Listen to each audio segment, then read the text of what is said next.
దసరా మహోత్సవాల తర్వాత మాజీ ముఖ్యమంత్రి కేసీఆర్ పొలిటికల్ గా యాక్టివ్ అవుతున్నారంటున్నారు. బీఆర్ఎస్ భారీ బహిరంగ సభకి ప్లాన్ చేస్తుందని, అందులో గులాబీ బాస్ పాల్గొంటారని పార్టీ వర్గాలు చెప్తున్నాయి. ఎన్నికల్లో ఓటమి తర్వాత ఫామ్ హౌస్ కి పరిమితమైన కేసీఆర్ లోకల్ బాడీ ఎలక్షన్స్ ని దృష్టిలో పెట్టుకుని పార్టీ శ్రేణుల్ని సంసిద్ధం చేయడానికి ప్రజాక్షేత్రంలోకి వస్తారంటున్నారు.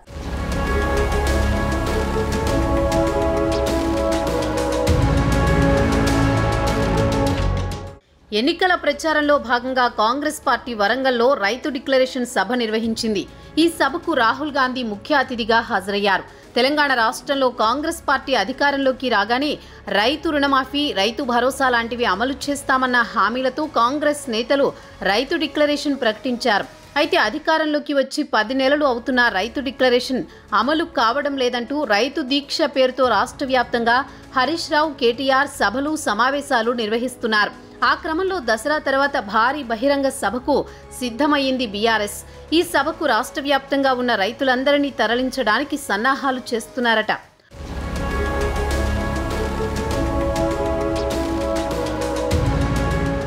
కాంగ్రెస్ పార్టీ ఎక్కడైతే రైతు డిక్లరేషన్ సభ నిర్వహించిందో అక్కడే బీఆర్ఎస్ రైతు దీక్ష పేరుతో భారీ సభ నిర్వహించేందుకు సిద్ధమవుతోంది. అలా వరుసగా సభలు నిర్వహించాలని బీఆర్ఎస్ ప్లాన్ చేస్తోంది. కాంగ్రెస్ డిక్లరేషన్స్ సభలు నిర్వహించిందో అవే స్థలాల్లో గులాబీ పార్టీ నిరసన సభలు ప్లాన్ చేస్తోంది.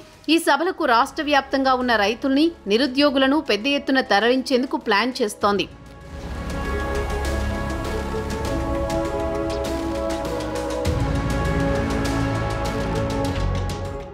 ప్రతిపక్ష నేత ఫామ్ హౌస్కే పరిమితమవుతున్నారని కేసీఆర్ పైన పెద్ద ఎత్తున విమర్శలు వస్తుండటంతో దసరా తర్వాత రైతు దీక్ష పేరుతో జనంలోకి రావాలని ఆయన నిర్ణయించుకున్నారట. ఇక నుండి వరుసగా పార్టీ కార్యక్రమాల్లో పాల్గొనేందుకు సిద్ధమవుతున్నారంటున్నారు. పార్టీ బలోపేతంపై ప్రత్యేక దృష్టి సారిస్తారని చెప్తున్నారు. పార్టీ అధికారంలో ఉన్న 10 ఏళ్లు గులాబీ బాస్ పార్టీ సంస్థాగత నిర్మాణాన్ని పట్టించుకోలేదు.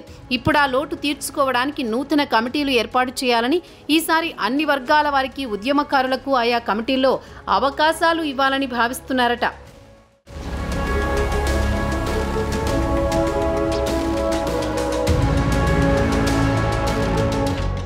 ఇంతకాలం కేసీఆర్ మౌనంపై సర్వత్రా చర్చ జరుగుతోంది. ఆయన అలా కనబడకుండా పోవడంపై విమర్శలు సైతం వస్తున్నాయి. ప్రతిపక్ష హోదా 100% నిర్వహించి ప్రజల తరపున మాట్లాడతామని చెప్పిన కేసీఆర్ ఇంతవరకు అసెంబ్లీలో చర్చల్లో పాల్గొనలేదు. బడ్జెట్ సమావేశాల సందర్భంగా ఒకే ఒక్కసారి మొక్కుబడిగా అసెంబ్లీకి వచ్చి వెళ్లారు. తర్వాత బయట సైతం ఎక్కడా కనబడడం లేదు. దసరా తర్వాత వరంగల్లో రైతు దీక్ష పేరుతో నిర్వహిస్తున్న సభలో కేసీఆర్ ప్రత్యక్షం కాబోతున్నారంటున్నారు. ఇంత గ్యాప్ తర్వాత బయటకొస్తున్న ఆయన ఏం మాట్లాడతారన్న ఆసక్తి అందరిలో నెలకొంది.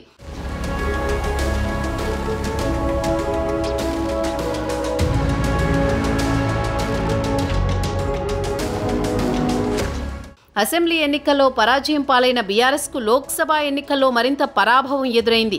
ఒక్క ఎంపీ సీటు కూడా గెలుచుకోలేకపోయిన ఆ పార్టీ 8 చోట్ల ఏకంగా డిపాజిట్లే కోల్పోయింది. ఆ ప్రభావంతో ఫామ్ హౌస్కే పరిమితమైన కేసీఆర్ కనీసం స్థానిక సంస్థల ఎన్నికల్లో అయినా సత్తా చాటుకోవాలని పట్టుదలతో ఉన్నారట. అందుకే దసరా తర్వాత పార్టీ పునర్నిర్మాణంపై దృష్టి పెట్టడానికి ప్రజాక్షేత్రంలోకి వస్తారంటున్నారు.